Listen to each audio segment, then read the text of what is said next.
quick step matrix is a fun and easy way to get people jacked up and working out. This quick step movement I often will incorporate into a warm-up prior to going into more advanced cardio training. We start with a forward step, and I typically will utilize some type of line or board for them to step onto. I always place a trot in between each movement to allow them to recover before going into the next movement. After a forward step, we then break into more of a lateral step. The key here is to make sure that you touch the line with both feet. So it's a tap-tap motion. Again, trying to get your feet moving quickly. It works on balance and control, and also works on trunk stabilization, because your goal is to try and keep your upper body from aggressively moving and keep your shoulders calm. Again, you would go into a trot before going into the next movement. We transition, and now we go into a lateral step the other direction.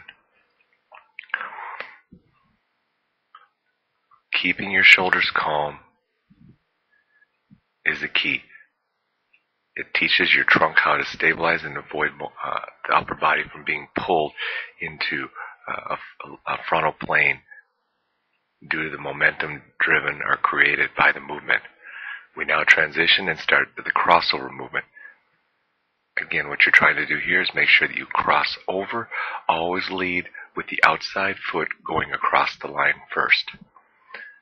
That's typically the cue I will use when performing this movement. Try to keep the hips as close to the line itself, and make sure that you're always trying to use the hips to do the movement and not your shoulders.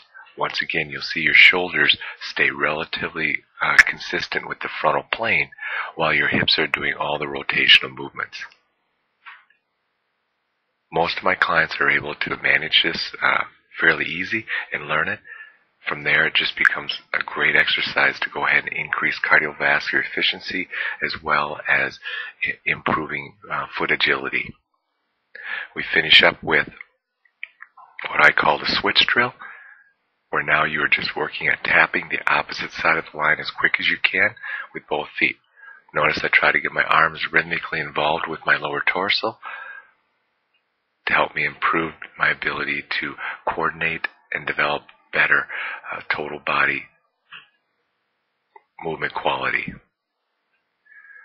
Always make sure that you finish each movement with a trot to allow people to recover and make the transition smoother and easier for them.